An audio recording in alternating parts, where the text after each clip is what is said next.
Hello and welcome to the Evercade Retreat. Gene Joke here, and today the new firmware update has released for the Evercade EXP, VS and the Alpha. This firmware removes Truxton as highlight of the month and replaces it with Flea from the Indie Heroes Collection 1, which is well worth checking out, and you can probably see what it's like from this gameplay footage I have playing here. Flea is arguably the highlight of that collection. It's certainly among the best games on there. I would say the best in my, but that's my opinion. Everyone has their different opinions and all that. Yeah, it's a good game, so if you don't have the Indie Heroes Collection 1, it's well worth checking out. And if you found Flea 2 a bit too hard when that was Game of the Month late last year, or maybe you'll find Flea a bit easier as this is the easier game. There wasn't much else added to the firmware, although it did mention those improvements to N64 emulation. As there is only one N64 game on the Evercade, and that being Glover, I put that in to see if there was any real difference to how it runs, and I can't really say either way. I haven't played that much of Glover as yet, and in some ways it looked a little bit smoother maybe, but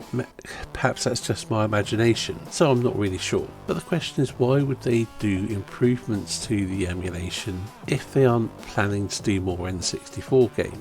So I think this could be a strong indicator that the rare N64 games could be coming, or some of them at least. If they had to make compromises to get Glover running, then I'd imagine anything that made use of the expansion pack might be problematic, and I believe maybe a few of the rare games did, but I always had the expansion pack when I had mine, and well, I think I had one game that used it.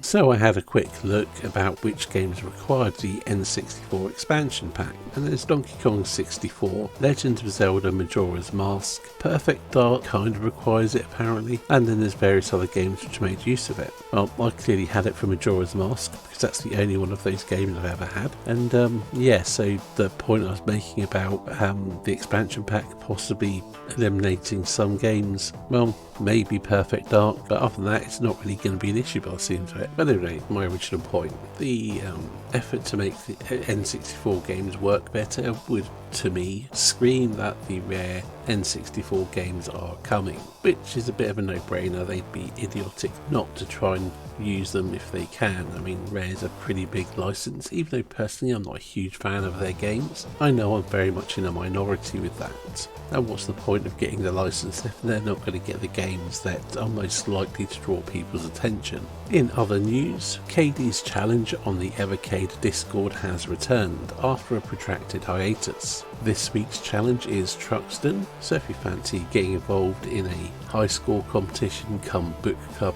kind of scenario, drop into the Evercade Discord and find the Cadey's challenge thing and maybe join in. Already a whole bunch of people seem to have gone from struggling to get 30,000 points to hitting sort of 80 to 100,000 points. And the challenge has only been going for a day or two. Anyway, it's just a short update video for you, so that's it for today. Thank you for watching, and I'll see you in the next video.